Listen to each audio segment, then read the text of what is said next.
Hello, everybody out there. This is Old Buck Dave back at you one more time. Episode 98. We're creeping up on that scary 100.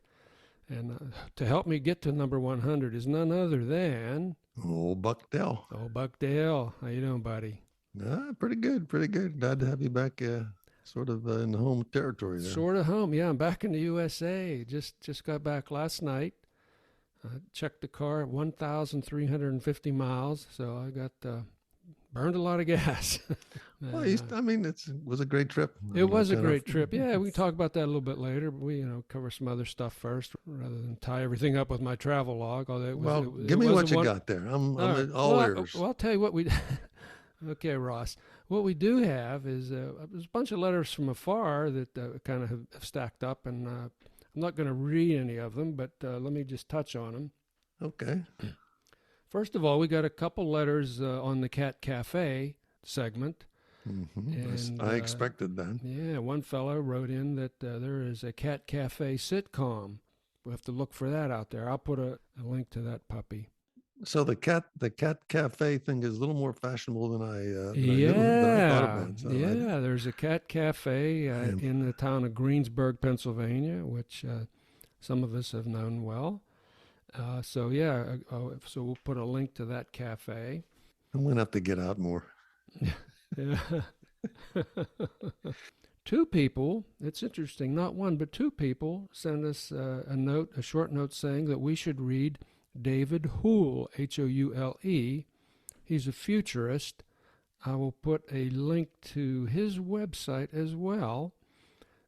I guess this was, our talks about water some issues predictions and stuff predictions, and Mm-hmm. So hey, you guys ought to read this guy. He's pretty good. So thank you to the folks out there, the two people who mentioned that. We got a couple comments on your dental credit story.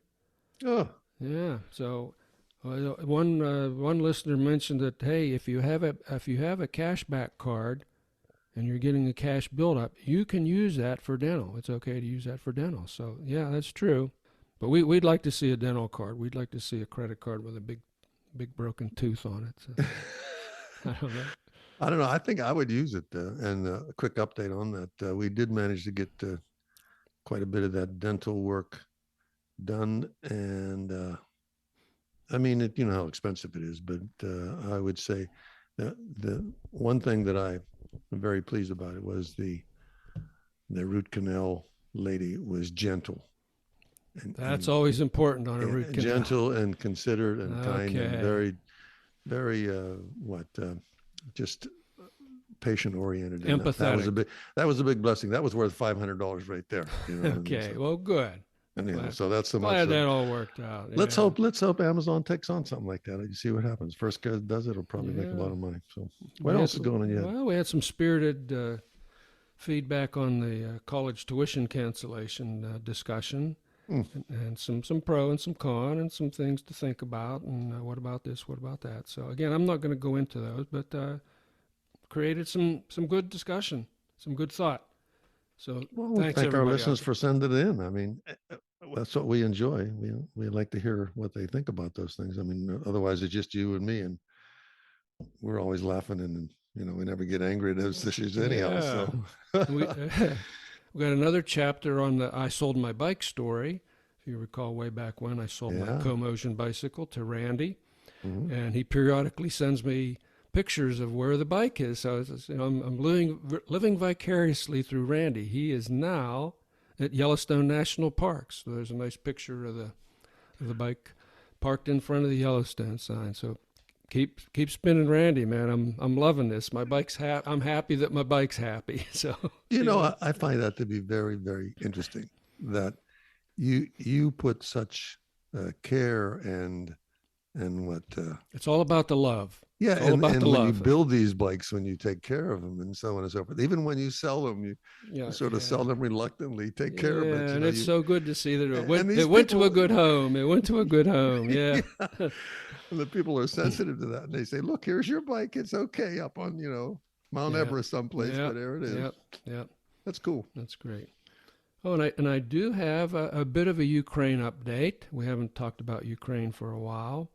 First of all, the mother and the two daughters that came and are staying with her parents, the children's grandparents in St. Petersburg. And we talked about that a few episodes back. Yeah. If anybody wants to check that out. So the couple or the children. Go ahead. Yeah. So the mother's been taking English classes, and the good news is she has stopped crying after every English class. Okay. She was just totally, frustrated, and she'd come home crying after every class. I don't know, but she's not crying anymore. So it's starting to click. So that's great news. That's a nice little piece of advice, or a little piece of information. Excuse me. Well, if you do run into these people, don't you? Yeah. Mm-hmm. Well, you can tell them you have somebody that even who was born here still have trouble with tear and tear. Yeah, and, you'll never get it all. Yeah, and he can't spell. Yeah. So give her some hope. So she is, and she's working on getting a Social Security card. She's got 2 job opportunities awaiting her once she gets her Social Security card, and she wants to work. So that's great. She was a hairdresser back in Ukraine, and so she has that option, and she also has an option to go into dental hygiene, to be a dental hygiene assistant. Yeah, wish him the best. Now, her older daughter has learned English like a champ. Okay, she is consumed by it. She is now teaching her grandmother English. Okay, the woman who's lived in the U.S. Her grandmother who's lived in the U.S. for like 17 years. Proper English. Huh? She's teaching her English, which is sweet. Yeah. Now, on the downside a little bit, the younger daughter is struggling. She's struggling to adapt to the new world, and they're back in school, so I don't have a whole lot of details on what the issues are, whether she's kids are giving her a tough time or she's just lonesome, misses her old friends, but she's struggling. But it's going to get better. I think it's going to get better for her. And Dad is safe. Dad's still back in Ukraine, of course. He's still safe. He said the frequency of shelling has diminished, so that's more good news, I guess. Yeah. So that's what's going on with our friends that came over from Ukraine. You had a lot to catch up on, I guess. A lot. Kind of stuff has been stacking up here on my world around the world. Rolodex, your little Rolodex. Yeah. You got a lot of stuff. So what's going on with you? Well, I did have I had an interesting situation that happened, and I probably should preface this that I don't recommend anybody but a professional to try to do this. And what I mean, we're talking brain surgery here? No, you should have been married at least 30 years before you try something like this at home. Okay. Basically, what happened was the missus was doing something. She said, "I've got to go back to the store and return these shoes." Okay. And I said, whatever you said, it's going to be the wrong thing. I can see that coming. Yeah, I said, "Why don't you ever come home with a pair of shoes that fit?" Uh-huh. And it would seem like an innocent question. It would seem like it. But I'm guessing it didn't turn out that way. And then the room got quiet. And I should have just sort of stopped right there, but I went in and I followed up with, how do you manage to actually, constantly leave the store with a pair of shoes you don't like? Yeah. So then a few seconds of silence. And she said to me, "Well, I just put one foot in front of the other and head towards the door." That's how you do it. So I'm warning everybody, unless you got 30 years in, don't ask your wife, why don't you ever come home with a pair of shoes that don't fit? Because there's probably a half a dozen pair there that I think should be worn, but get a little wear once they get in the house. So this exchange didn't result in any more dental work? No, it didn't. No, it didn't result in it. That's why I'm saying you don't want to be a novice at those kind of questions. You have to have a lot of years under your belt. Anybody who's been married for 30 years or more will know that you might be able to squeeze by with that kind of inquiry. So I think my mother never bought anything that she didn't take back at least once. It's unbelievable.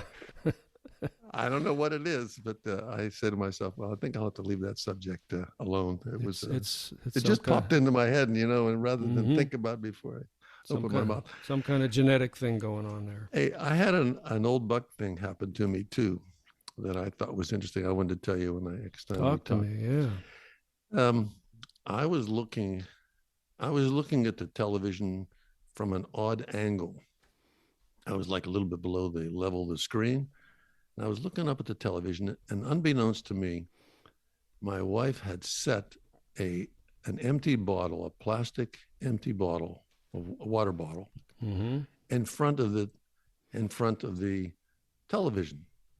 So that bottle was between me and the screen. It was blocking you. It was blocking your view. Well, I could see through it. It was like a bit of it was like a silhouette there on the screen. So I'm sitting down and I'm looking at the TV, and I said to myself, and this is the part I don't believe, and this has to be an elderly thing. I'm looking at the TV, and I said, oh my, somebody on the set has placed a bottle in front of their camera. No. Yeah. This is not something you should admit to. I'm telling you right now. That's what scared me. This is what scared me. So I said, somebody doesn't realize that they've set a bottle in front of their camera. And I said, well, it'll go away. It'll go away when they switch, different camera or different scene. So the scenes are changing left and right in this bottle. I said, the bottle never moves. I can't believe that those people haven't moved that bottle. They're going to get in trouble on that TV set. Yeah. Yeah. And then I finally realized that the bottle is not on the television. It's in front of the television. And then I had that creepy feeling that somebody might have been watching me. So I looked left and right, and up and moved the bottle. And I said, wait till I see you and tell you that. That's a clear sign of a mental degradation, whatever it is. Yeah, you're degregating. I'm telling you. I'm losing it. I'm telling you. You're degregating. So, so that's kind of the funny things that came to my mind that I would pounce on you about when next we saw you. Hey, but I was gonna mention, we talk about water lot. Do you see the crisis in Jackson, Mississippi? Wow, you got it, but you don't, huh? Do you remember when I told you about the time I was overseas and they blew up the pumps? I do remember that. Yes. Now we did not have that. There was no such thing as the trucks were going to come with, water. There was not going to be a bunch of bottled water come trucking in for everybody. I mean, this was done by a local population to punish the government. Yeah, let's make this clear to our listeners. This was not one of your clandestine operations. No, you were kind of the victim of this operation. I was there at the wrong time. Yeah. But the fact that we were without water, and I told you then that the first thing we did without water, coming from a tap, which we always assumed was clean. In reality, it isn't, just because it comes out of a tap on the wall. First, we drank all the sodas. All the stores were emptied of sodas, and then all the beer, and any liquids, Yeah. Now, we were able to use some water for sanitary conditions like toilets, because you'd see women carrying water by buckets from any water source, a pool, a creek, wherever they could get it, because they didn't care it was going into a septic system. But this situation in Jackson, I mean, with having the whole system, both sewage and potable water, completely out of whack, I mean, I just don't think it would just be, why isn't there a rebellion? Somebody goes, I mean, wherever you can find water, somebody would want to take their wrenches and open the pipes and start filling up water from someplace else in the state. I assume the whole state isn't suffering from this. It's just sort of one territory. And it looks like one segment of the population has really been kind of neglected there. I am surprised they are not really, really, really angry about having to endure that, but you'll have to truck a lot of water in. How many gallons do you use a day? I probably use 12 gallons myself a day. So, man, that's. So my heart goes out to those folks. Terrible. Yeah. I hope it doesn't get too rough and people don't, get too angry. But That's a rough situation. That's a there. tough situation. Lack of water is just incredibly so. Yeah. So that's my thoughts on that. What else was I going to tell you did I ever remember one time we were talking, and I wanted to follow up with that. We were talking about a place that I was in that I said there wasn't many, every child had a chance to live. Remember we were talking about? Yes. Yeah. I wanted to tell you about two twin sisters. These are two twin girls that were extremely disabled. Mm-hmm. They weren't even hardly a meter tall, and they would have perished if left alone. You know what I mean? They were not going to, because there was no way they could survive on their own in the first 10 years. But a missionary couple sort of adopted them, and the private sector, without any help from anybody except whatever funds I saw they have. These two girls made it past a certain age where they understood that with crutches, not wheelchairs, with rudimentary wooden crutches, they could get around. And they were inseparable, and they were smart, and they learned quickly. Mm-hmm. So what saved them, and if America would switch to this style, in a situation like that, we have a lot more support to get them to that stage. But then they would have had difficulty supporting themselves. So the government hires them. In other words, you set them at a desk with a computer, and these guys were just whizzes. Okay. But they were always together. They had to be together to drive the cars or whatever they learned to drive. Everything was modified for that. And the two of them being supporting each other. And when you saw these two, they were just marvelous people when you met them. And you couldn't help but like them. But the point of my story is that had they not had that extra help, they would not have made it under a government-sponsored, we're going to save all the children situation. And when they were able to make it on their own, when they were able to move around and walk and sort of dress themselves and that kind of things, I'm sure they'll be in their probably late 40s now if they didn't succumb to some other difficulties. But it was an amazing survival picture of that. So when you're having lots of children, there's going to need a lot of help. And that's my call to anybody who may be listening. So if you have a system where you're going to make a lot of babies, you're going to need a lot of support. So that's really the bottom line you're getting to. You're right. You're basically making a comment on the recent Roe versus Wade reversal, and so you're saying if there are going to be more babies out there that are unwanted or uncared for, then the government's got to do something to make sure that they live a good life. Or they have a life. Have a life, yeah. Yeah, I mean, like I said, there was no support from the government on this until they got to a certain point. I think the missionaries helped them with their education because they couldn't get to school. So they were self-taught probably until they could walk. But to see them in these homemade crutches, these little wooden things that they needed. Yeah. You always have to have like 3 points of contact with the ground. Otherwise they couldn't stand up. They couldn't move. Yeah. So I thought, there you go. There's a chance where they're making on their own. You're fine if you don't make it.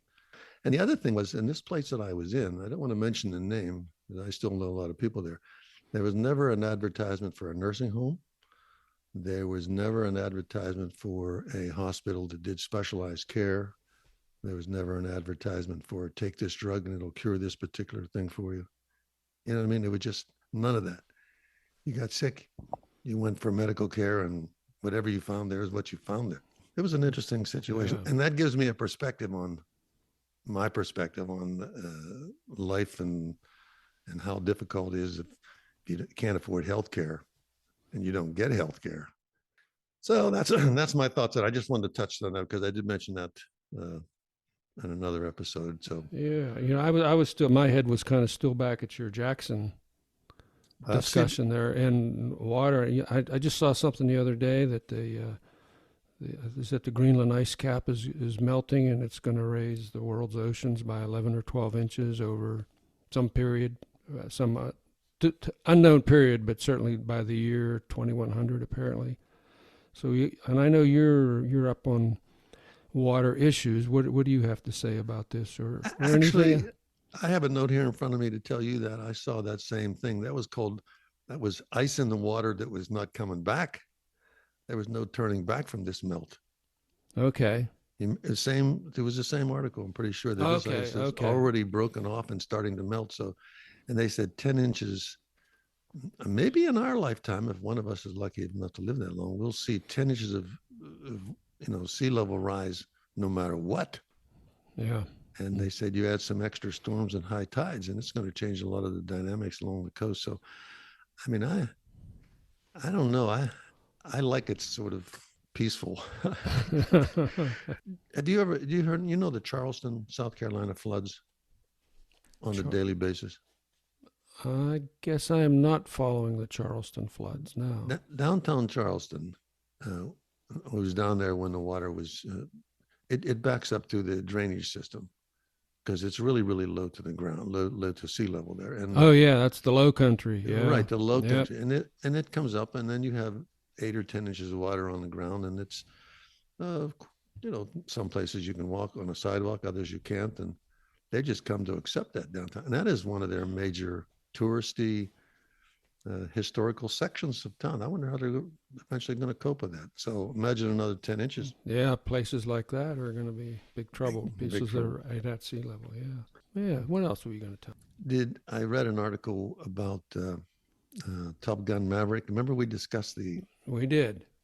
We both liked the movie, don't we? Liked the movie, escapist movie, yeah. Right, we liked the movie, and you said there was very little, CGI, computer generated, graphic, whatever, yeah, whatever. So I saw a little thing, and someone says, "How can we do that? Is it possible to do this?" And there was one thing about flying straight up, by taking a jet and flying it straight up. I don't know, this stuff catches my eye. So they said, if you take it, there is a plane or two planes that'll do that. But when you fly straight up, you no longer have any aileron control. Meaning when you're going horizontally, you move it, your tail, goes up or down, and you can go. He said, when you're flying straight up, the only way you can go in another direction is you have to have a thrust control on the back of the jet engines. Okay. And he said they weren't flying anything that had that capability. So that was definitely And the other thing they said was that makes sense to me. See this inverted thing where two planes or one is upside down, and the other one is close enough. They said that is such a 99.9% dangerous thing to do because of the aerodynamics of the two planes that close together. Yes, that is not possible. Yes. So I said, I was ready to call you on the phone and say, you see that they did add a little amazing things to that movie to make it interesting. I did read about the actual pilots who did that sequence, and it was basically by Air Force rules that was illegal. Mm-hmm. They did it one time for the movie, and the guy said, "I'll never ever do that again." So it was way beyond scary. Anyhow, I thought that was interesting. If the listeners understand, these are the kind of things that we gather in our daily lives and read about, that we have the pleasure to meet up and discuss about and laugh over and drink a cold brew. I gotta say that is something that the old bucks enjoy, and we're doing it where people can share it. We're sharing this with other people. It's a real pleasure to be able to come on. I don't know what makes me pick this stuff up, but I know that if I could hold on to it mentally long enough to get to you. Listen, your wiring is special up there, buddy. I'm telling you. And all your friends have known that for a long time.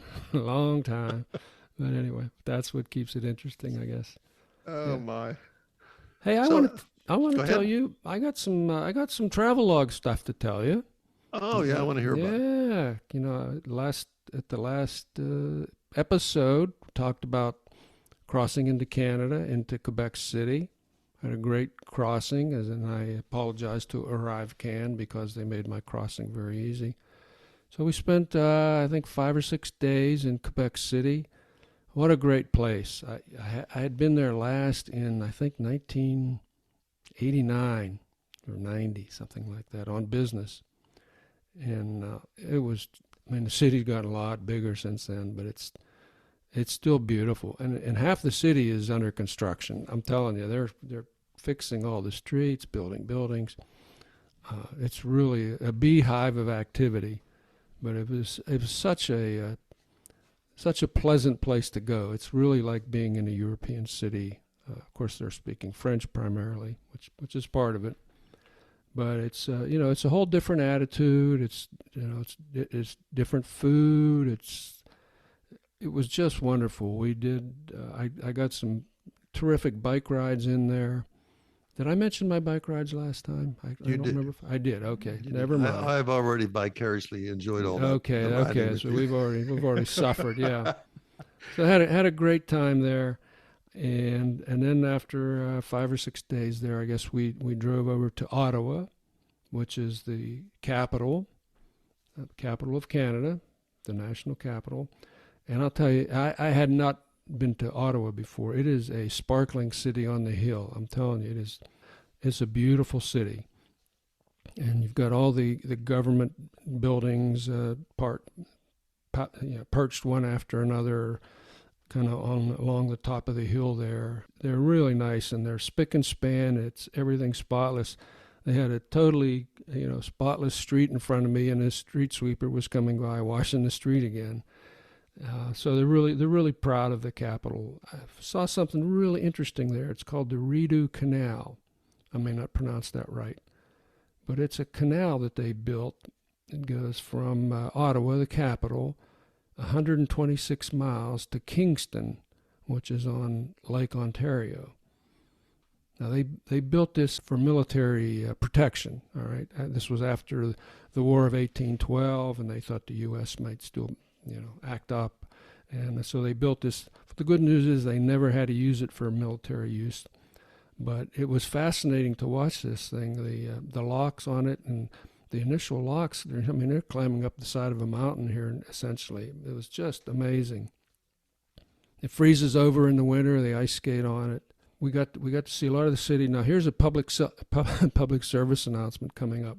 Mm. If I'm outside more than 5 minutes, I have sunscreen on my face and I have a hat on all the time. Well, okay, so we stepped out in the morning. It was a little overcast, cool, and I thought, I'm going to be fine. And we're just going to walk around a little bit. Of course, then the sun came out, the clouds blew away, and we decided to get on one of these hop-on, hop-off buses. Mm-hmm. 2 hours in the pounding sun and pounding wind, and I was lobster boy when I got back. Man, that's my first sunburn of the year. So, man, and my nose is peeling now. It's terrible. So, let me ask you this. This hop on, hop off bus, so you hopped on it sort of the long way out. You had to go through the whole route to get back. Well, we got on right at the beginning, right by Parliament there, and we did the whole loop. We actually never hopped off. We said, we're just going to stay on here. Mm. And it was a great tour. I went a piece up the canal, went through the different neighborhoods in town, and went out to the airport. They got some spectacular museums in that area. And older buildings. It was just really a beautiful city. Is it open to the elements? This bus? Yeah. Well, the upper. It's a double decker. Oh, you're on the upper deck. Yeah, we're on the upper deck, of course. Getting the whole thing. Where the sun is shining on. Where the sun is shining and just beating down. But it was a cool day. It was in the 70s, so you don't really understand how much you're being cooked. But it was just pure sunlight, baby. So you have a little sunburn. How about that? I do have a little sunburn in September. It's ridiculous. First one, So then you're never too old to learn. Never too old, yeah.